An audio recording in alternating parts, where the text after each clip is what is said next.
Welcome to the Strategy Mob Podcast. Tune in for everything you need to know to stay in the know regarding the automotive industry. Here's your host, Jason Harris. Hey, what's going on, Podcast Nation? It is Jason Harris here, and thank you for joining me for another episode of Strategy Mob. I have no idea why every time I say that, I lower my voice. I guess because it just sounds cool. I'm not sure, right? Hey guys, for everyone out there that's listening and watching, thank you so much for taking the time to tune in. Today, I have a very special guest. We're going to have a lot of fun. Hopefully, we don't say anything too controversial. Actually, I'll take that back. More likely, we will. I have the one, the only, the oh-so-famous Mr. Scott Brender with me. Scott, thank you for taking the time to jam with me. Hey, Jason, I appreciate the opportunity for sure. Hey, for everybody out there that's watching and listening, Scott, and don't know your background, kind of how you got started with the industry, I thought it'd be fun to kind of kick off this podcast with a little origin story. So, what is the automotive origin story of Scott Brender? Yeah, well, it's that typical origin story. I think you've heard probably a million times, but family was in the car business, and this was well before my time. So I come from a long multi-generations of car lovers, enthusiasts. Great-grandfather actually owned a Chevrolet dealership back in the day, way before me. Unfortunately, I didn't get an opportunity to play in that pool, but and then I have a lot of cousins and stuff that were mechanics. And so growing up, there was always that cool hot rod laying around. My dad was in the cars. My grandfather was in the cars. And so at a young age, you could say, that I got the traditional Hot Wheel to pedal story. I was driving by age 7. I was raised up in northern Wisconsin. So back in northern Wisconsin, as soon as you could touch a pedal, you were driving something. So for us, it was, 7 years old driving tractors and hay wagons around the farm. But so got the motor niche inside of me real early. And so by age 15, I was working as a porter in a car dealership, going to school. And then when I was 18, it came down to that, hey, we're shorthanded one summer. A little bit about cars. Why don't you try to sell a few cars kind of thing happened. And then I found a niche. I was one of those kids, I guess, just from where I was raised. I didn't have a whole lot of fear. And so ultimately, a lot of the stereotypes, I guess, that salespeople would have, fearing the customer stuff, I would say some pretty crazy stuff back in the day. It would get the job done. I'd sell a few cars. 19, I was a finance manager. And then from there on, I've carried every role on the pretty much variable operation side. I never was a service manager or anything like that. But obviously, my used car background, I have the service end of it down pretty well too. So pretty much that's the spiel. That's where I came from. So you kind of got bit by the bug, man. You just kind of got sucked into it, like a lot of us, right? Like once it's in your skin, it's like, how do you get it out, right? Like it's just it is. It's so funny. I get asked a lot, like, why don't I kind of expand our marketing efforts and our agency efforts out to other verticals? And honestly, I just don't think there are many other verticals that are as fun. Look, our entire industry is built on 3-letter words and 3-letter acronyms and 4-letter words. and it's right. I could never trade it in, for anything else out there. Now, look, we had a chance to connect on LinkedIn, which I've made some amazing relationships on LinkedIn. It's been awesome. I've been actively on the platform for about 5 years. It's just, I've seen the platform evolve, and most recently, me and you had the chance to connect over a post that I put out there that I may have kind of know that I was going to get some heat for. And you know what, though? It was cool to see how many people did kind of lean into the conversation. And then it was interesting to see how many people literally took personal offense, like I was like I literally wrote the post for them individually. So Scott, kind of tell me, how'd you find the post? What were your first thoughts? And then we'll just kind of get into the conversation. So, obviously I follow your posts, but this topic in general, this dealerships in general today, and having been through so many different transitions and trends in car dealerships, I think anytime you talk about changing something that's basically a 100-year-old institution and say, hey, listen, these roles are no longer necessary, or I don't really see the point in these roles, you're going to hurt some feelings, because you're not just talking to one or two individuals, unfortunately, but you're talking to hundreds, thousands of people in this industry that have that title and that are probably think that they are entitled, that they have that title. So entitlement becomes a huge issue, and all of a sudden, the gloves are going to come off, and these guys are going to, the ones that do. I didn't personally take it from that perspective in any way, shape, or form, because I just think the car industry as well, and really dealership, it's evolving. And I think if you fail to see that, that's the issue. And I think that's really what the conversation was. It wasn't, hey, I want to X all managers out of the car dealerships. even though a lot of people did take it that way. A lot of people thought that I literally had my pitchfork in one hand and then my torch in the other, and I was ready to burn this baby down to the ground. But look, you've been in the business long enough to see what I have seen, and you've been in it longer than I have, right? You've seen how the industry's evolved. You've seen how the customer's involved. You see the demand that is put on our staff and our salespeople. Like our salespeople, I mean, I think of like they're like communication experts. Like they have to be willing to have a communication in 7 different formats just so they can connect to the customer. It's not enough that they can just pick up a phone and shake a hand. It's like they got to know everything, right? And it's the used car manager. I mean, just look, the margins that have shrunk and shrunk and shrunk over the years. It has put so much demand onto that used car manager where they have to be, that Wall Street stockbroker. They got to be that marketing guru. They have to be on top of their merchandising in ways that we've never had it. Look, I remember when I was at the dealership, my first used car job was taking pictures for the Auto Trader catalog, and then I had to write the description. Okay, so I had to write like a whole bunch of 3-letter acronyms, and everybody was supposed to know what those 3-letter acronyms meant. ABS, alloy, like you just small little words to fit as much spots as you can. And you only had to take one picture. That was it. One picture, a little bit of description, that's all you had to do.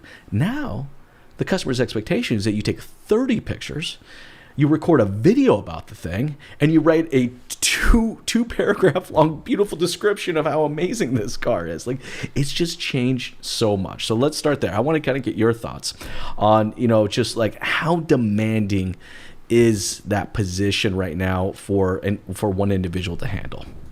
So I think that's a great question, Jason. And to be honest with you, I personally feel that position is no longer a one person job. It's virtually impossible. I've got personal friends in the markets here that are trying to do that job as a used car director, in which they're trying to manage multiple stores. And I'm gonna be the first to tell you, in my roles with my business, I've purchased for multiple dealers that have multiple stores, and I've tried to put that role on personally. And I can tell you personally, it's impossible.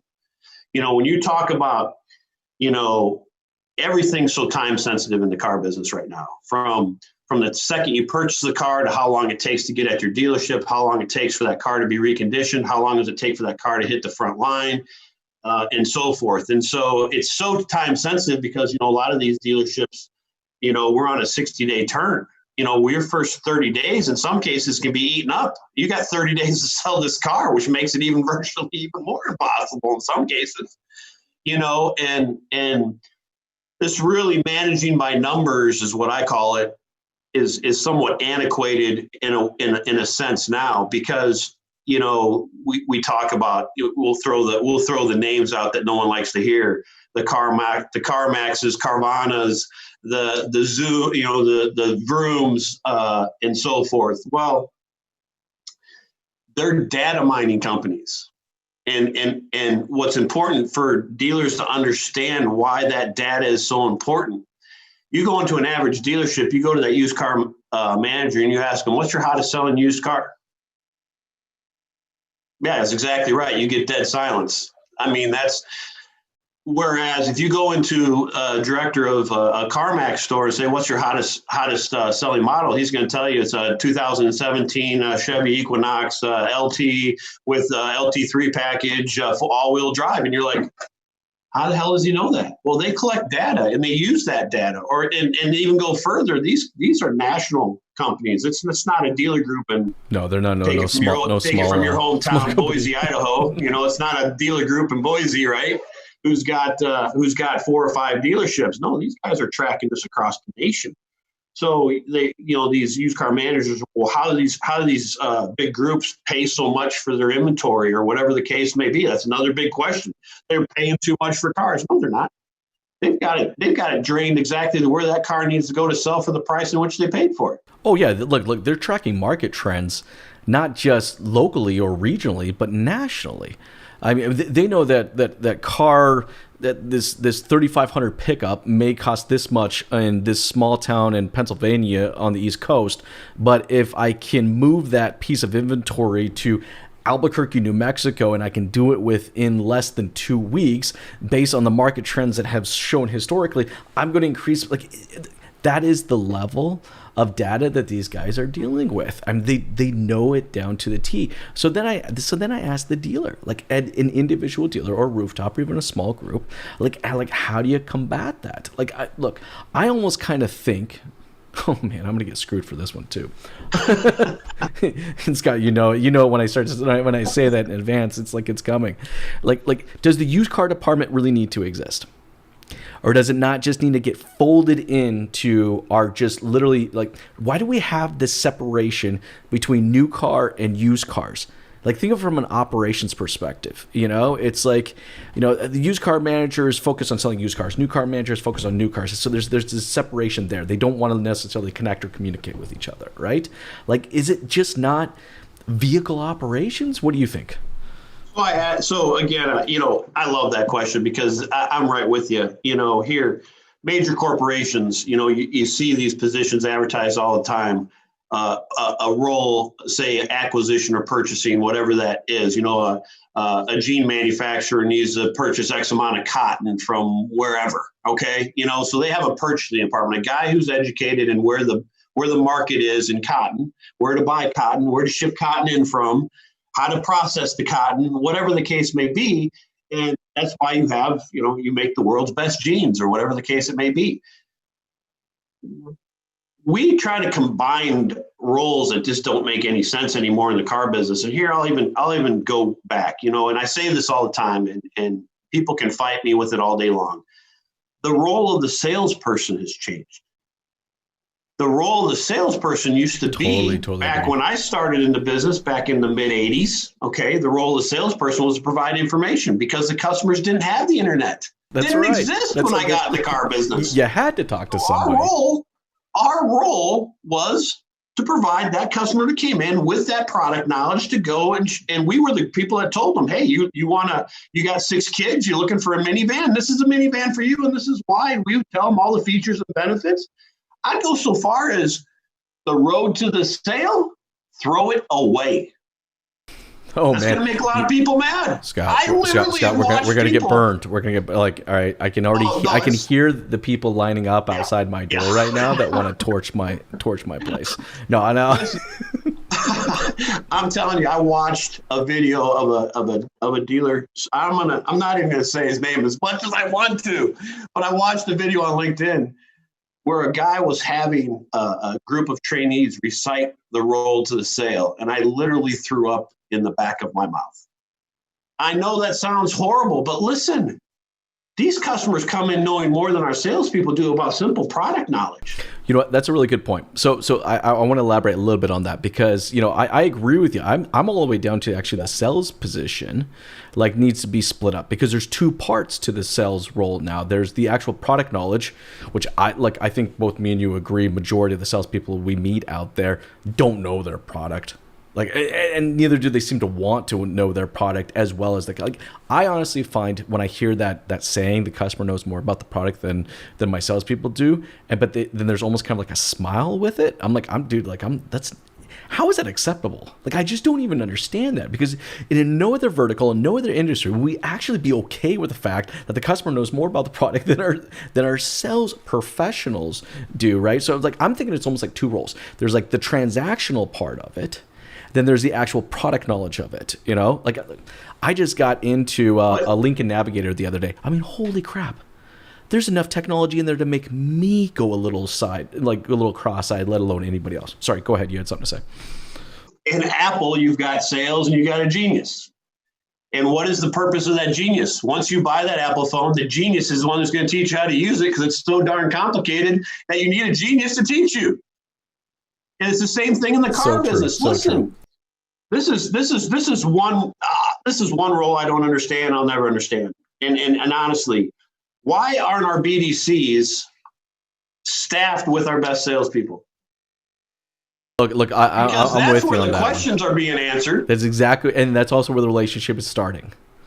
Right. You know, so once they get to the dealership, it's confirmation, test drive, and buy. It 100% is, right. So it's no longer that guy doesn't.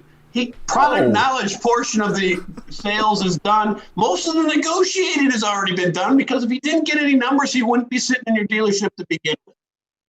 You know, getting off the used car manager. And that's what just bothers me, is the whole demographics of variable operation of car dealerships needs to be relooked at. Look at Carvana. Their call center is based out of Arizona. So a guy in New York is calling Arizona for product knowledge on a car that's sitting in Florida. How does that work? And the guy agrees to buy that car in Florida, and they ship it up to him in New York. And the whole transaction happened through Arizona. How does that make sense? So I literally stopped by a dealership, a good friend of mine the other day, had to do some business with him. And he was out front telling me, we got 12 sales guys, but we need to go to 20. And I was like, but it hasn't always been our default. Like, that's our default answer. Like when we don't think we're getting enough efficiency out of our processes, instead of actually working back towards a process, we decide to throw more bodies at the situation. Which is even insane. It's even insane to me today to hear this, because how many transactions does one Carvana operator handle in any given month? I mean, that's what I think about. I mean, how many cars did that guy actually sell? 100? 50? They sell 40,000 cars a month. That's a lot of transactions. How many call reps do you think they have? You think they have 400 car reps in one room, or even that 200, so that 200 people can sell 40,000 cars? That's however many cars a piece. You think they use that kind of strategy in how they run their operation? But as car dealers, we still use that old strategy. If we want to sell 200 cars, we need 20 salespeople each doing 10 cars a piece. Okay, that's great math. Makes perfect sense. And 9 times out of 10, you pull up to any dealership, and what are these guys doing? They're just literally sitting out the window. They're fogging up the window, going, "Gonna give me one today." And then look at their managers. What are any managers doing? If you really want to hurt some feelings, how much training is going on in the dealership? I mean, it's just nuts. It is crazy. But so then let's back that up a little bit. Let's figure out why. Like, why? Like, every other vertical has changed, has adapted to change, has embraced change, has changed, because the consumer has changed, because the industry has changed, and yet for some reason we seem to hold on to this vision. I don't know, the good old days, and we want to kind of, I don't even know what the hell I want to call it. It's just like we want to hold on to this. Is it because it's comfortable? Is that what it is? Is it because we're comfortable and we don't want to change? Like, I'm trying to figure it out, man. What do you think? So I like using the analogy, and I think it's a great one, and I think it answers this question at least to if we don't change, what's our future going to look like? Okay, and I like to bring up Toys R Us. Toys R Us management believed that people wanted to come, touch, feel, and play with toys. And you'll see this comment within your thread of people saying, people still like to buy from people. I love it. That's why Amazon's around, right? Because people like to buy from people. All right. But the same thing, Toys R Us thought that people wanted to come to these 50,000 square foot playhouses of fun, right? This is where people wanted to come, touch, feel the toys, bring their screaming, hollering kid, and buy the latest, newest toy that was probably out of stock. But this is where people wanted, this is what they wanted to do.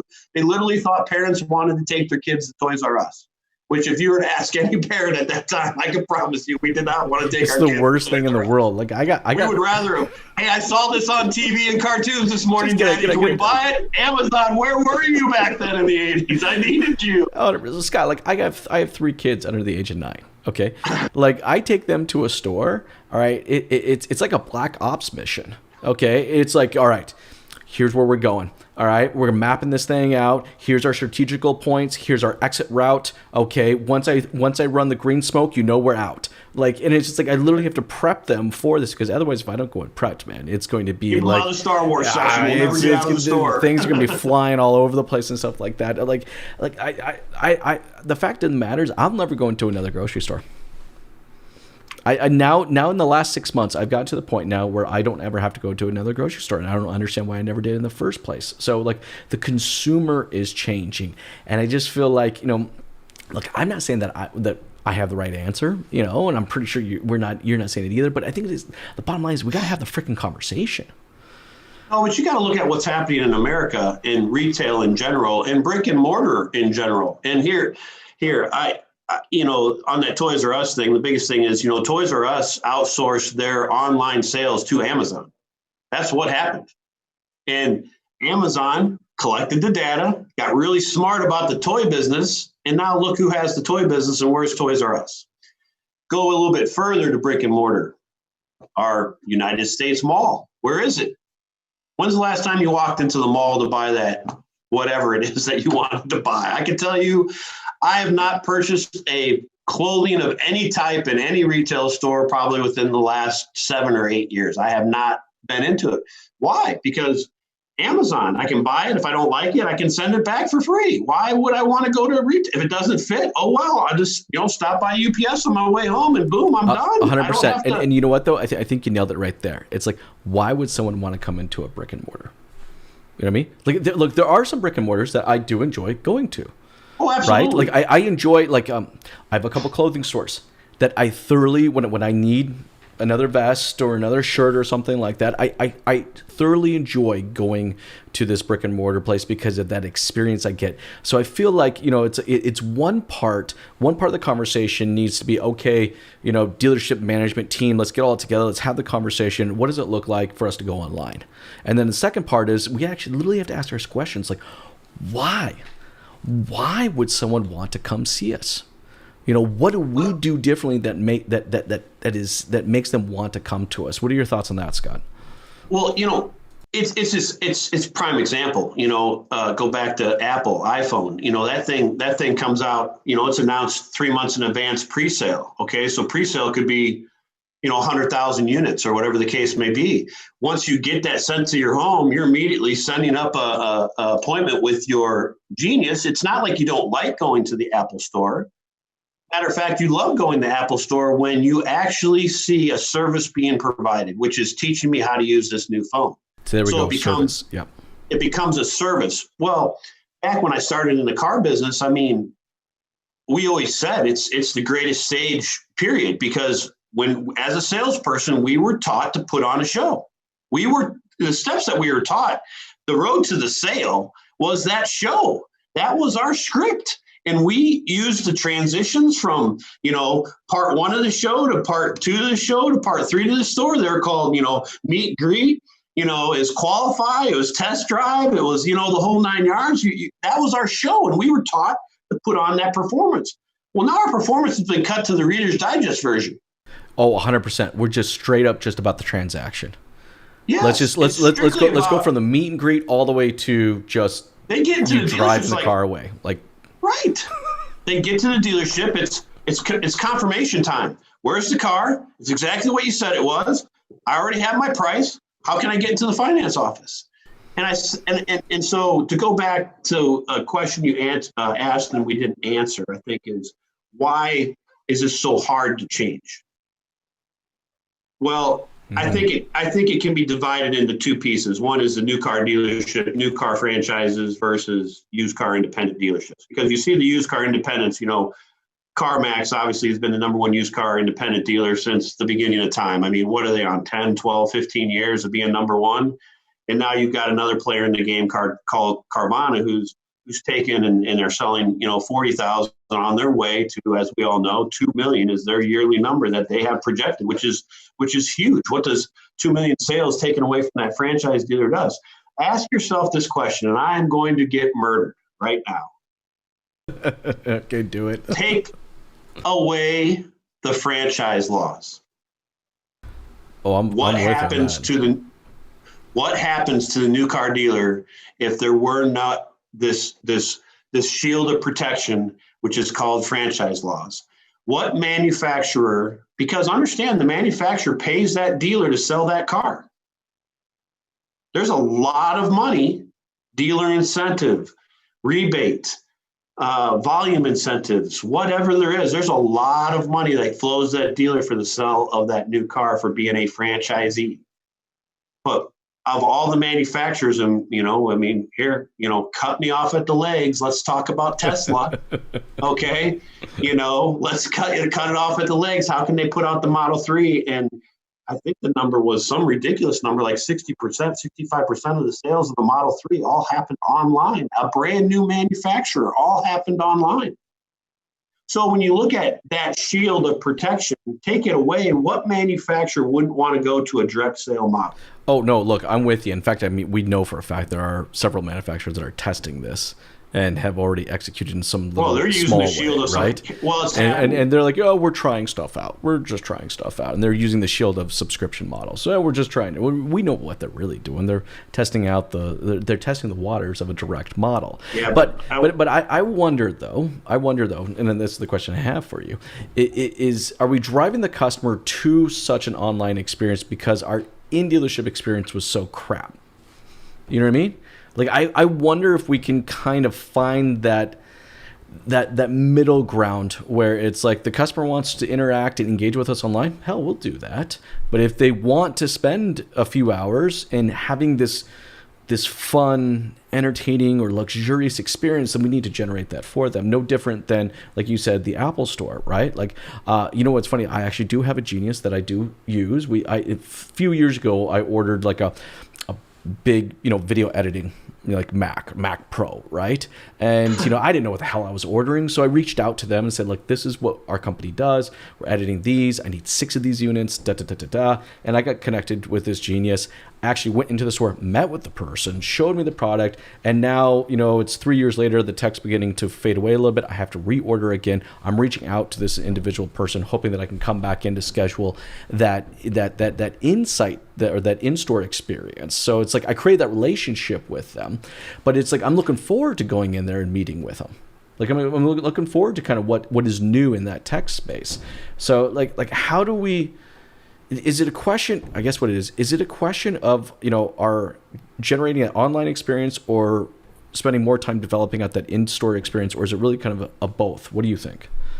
I think this is a catch-22 answer because you got to think that a lot of these in-store experiences, a lot of these stopping points, I guess, or touch points that happen when you come into a dealership, we're all developed for margin, profit. And so here's the thing, what scares me as a dealer is, can I maintain these levels of margin and profit in all these profit centers that I have in my dealership? Just take variable operations. I mean, we all know the selling of the car is one, profit center. Then we move them into either an after sale department, which is our second profit center, to a finance department, which our third profit center. I think why I have dealerships scared is because it's become so competitive through velocity pricing and things like that on used cars and things like that, the competitiveness of everybody undercutting everyone else, that we're not making the margins up front. They fear that if I go to an online format, if I make it easier for my customers to make their own decisions, they won't make a decision to decide on one of these 3 profit centers. Whereas the actual fact of that is because of COVID and because of social distancing and things like that, dealerships that did have or had started too, because you got to understand, COVID happened. I mean, we just came out of NADA. Obviously, everyone, the hot topic would have been, digital retailing, right? I mean, that was pretty much the hot topic of NADA. So you take digital retailing and everyone was just kind of like, I don't know if I need this. I don't know if I want to do it. I don't see the value in it. You had a lot of questions being asked. And then all of a sudden COVID happens. And everyone got thrust into, oh my God, I got to do something today. I'm shut down. I can't do nothing. And we're trying to answer all these questions. And in a matter of 3 or 4 months, a lot of dealerships have adapted to a digital retailing thing. Now, are they committed to it? I don't know. I mean, that is the big question. Yeah. But some of that data shows that customers will make a decision on that product on their own, on those 3 profit centers, that we don't have to fear them. Like, okay, I stripped, I got the margin stripped out on the price of this car. So if this guy buys it, I'm losing money.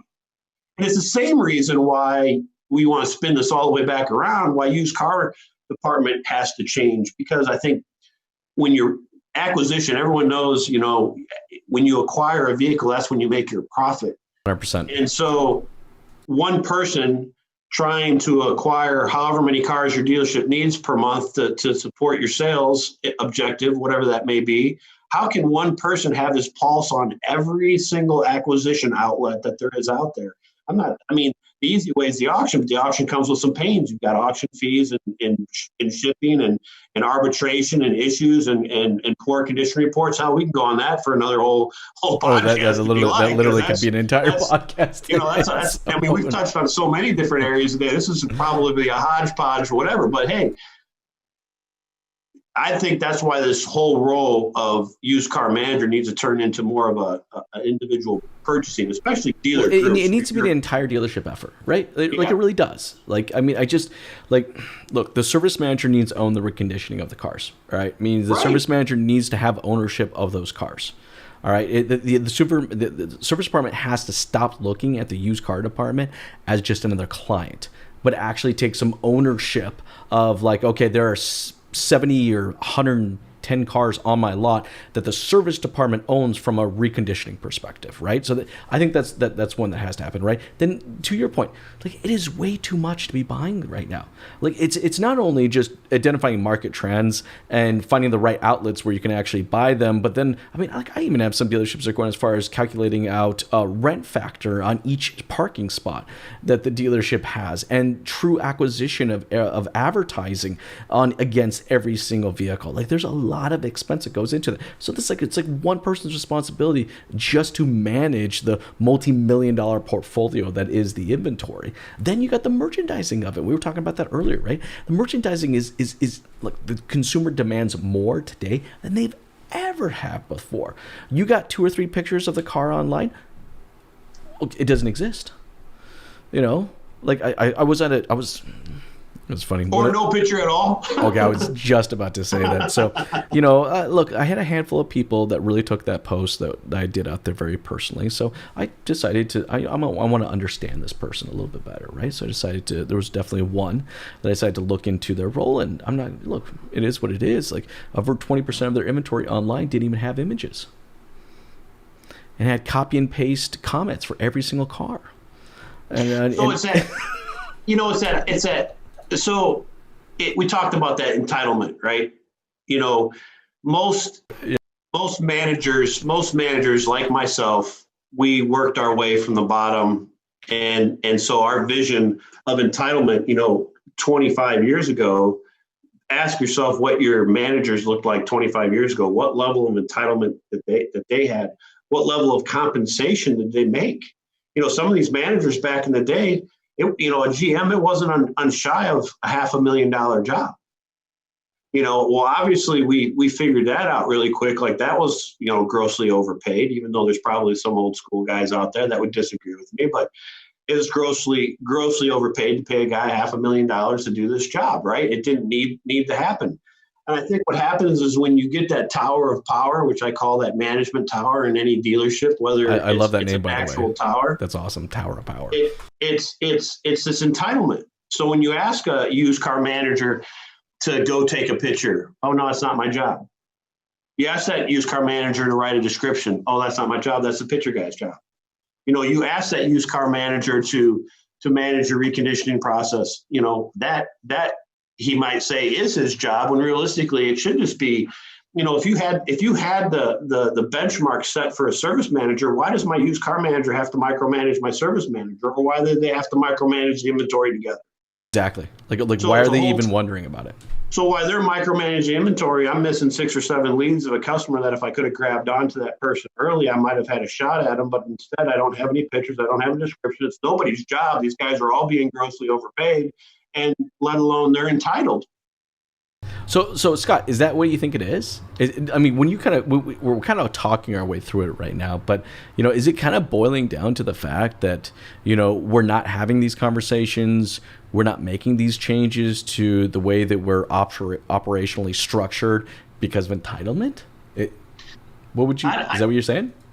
It feels that way to me, because you look at any other industry and corporations out there. I mean, we're talking Fortune 500 companies, whatever. And if you see their hierarchy, I mean, it's typically, a president, a vice president, a senior director. Those are all the guys in the upper echelon. But when you get down into the actual work production lines, whether it's sales, whether it's manufacturing, I mean, you typically see a title no greater than supervisor. That's a really good point, by the way. Very good point. I mean, and what are they supervising? Well, they're supervising production. And so the production of the sales department is to sell more cars. We're supervising everything other than what we should be supervising. That's why I don't understand that separation between sales and BDC, why there's 2 departments. Because ultimately, I'm totally with you. I've never as a sales, that. Yeah, I mean, when I was trained as a salesperson way back in the day, in the 80s, I remember I had a sales manager. He probably is no longer alive. His name was Joseph Keel, but he had the Joseph Keel Power Hour. We had 2 hours in a phone number every day with the A section of the phone book to call every A and introduce yourself as the local dealer. I mean, let's go back in time. Yeah. But our day was structured. Today, it's a sit and wait. And these salespeople, what do they do in that sit and wait? Because they don't get to do anything except for follow up on previous business. If they do that, that's a whole nother topic. We don't need to get into that. Yeah, I was going to say we could do a whole podcast on that one. We've had probably 6 or 7 podcasts today. But, at the end of the day, they wait for that BDC to develop that customer that's going to come into that door, and however they split those things up. But it's like, why put the customer through this multiple change process? It's just like, we do everything to make buying a car complex. Is it really that hard? Because all these other places have shown us, Carvana, I don't care what you say about them. They're selling 40,000. Oh, they're not profitable. Give them some time. Hey, look, which dealership is when, in the first 5 or 10 years that they're running stuff, Especially a publicly traded company. Look, most dealers, I'm sorry. I mean, hey, high school, some college education. So I'm no Einstein here, right? I just was good at, I was a people person. It's got me to the top. Anyway, bottom line is that, a publicly traded company, they're known in the first 5 years that they're not going to cut a profit. We're not there yet with Carvana. We really aren't. And ultimately, they're still growing, but they're growing to what point? They'll get to a point of expansion in which they no longer have to spend $5 million for a vending machine. Once all the vending machines are there, then what? They've got your market. While you're sitting there, it's the same thing that happened with CarMax. I can remember it to this day, how every single dealer on the planet feared CarMax. It's never going to work. It's not possible. This, that, or the other thing. Look at them today. They're hugely profitable. Hugely profitable. You know what? I was hoping, all right, look, during COVID, okay, and during the times where a lot of us were shut down and stuff like that, I saw changes in our industry that happened so fast that it got me excited. I legitly got excited, for our industry, because we changed in the matter of 2 to 4 months faster than we probably had the entire previous 40 years combined, right?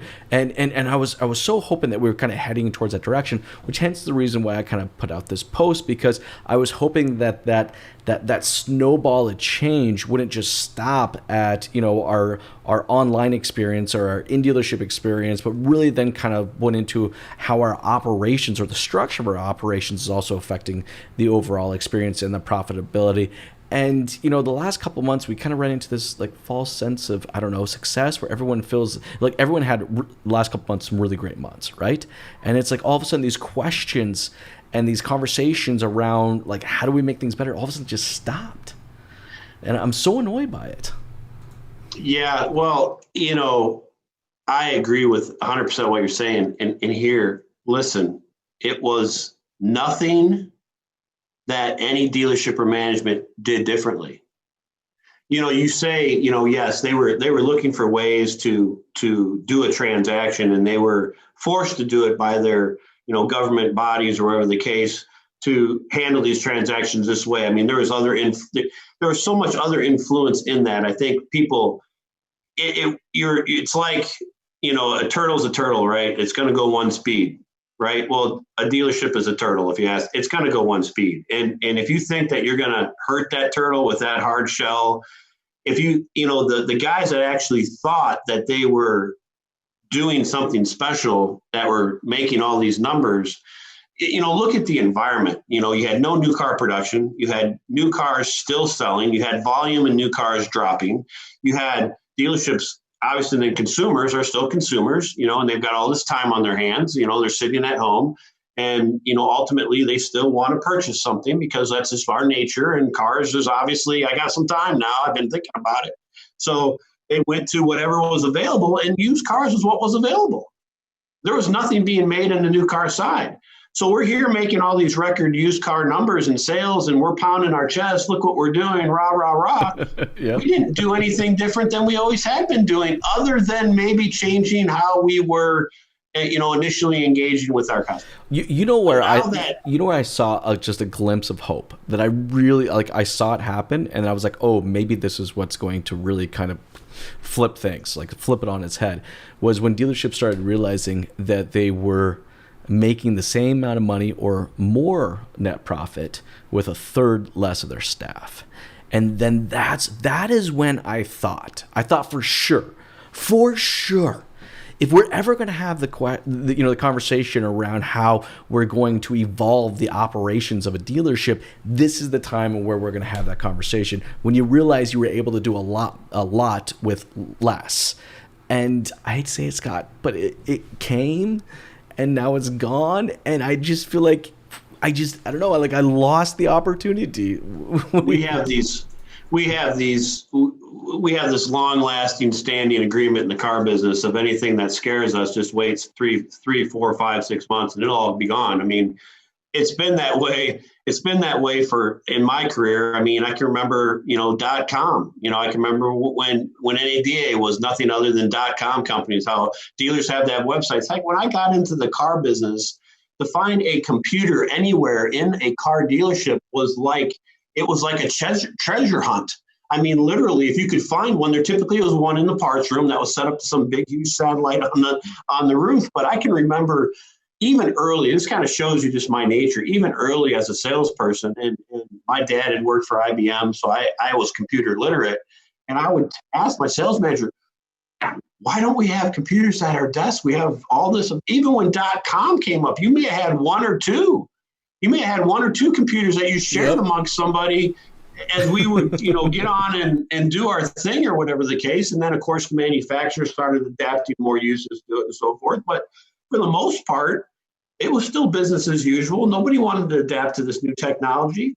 And I think that's what's sad about our business, because out of any of this type of retail business, in my personal opinion, we are, as a technological industry, we are so far advanced in what we're able to do. 100% agree. You know, you can take motors, you can take power sports, ATVs or boats or recreational RVs even.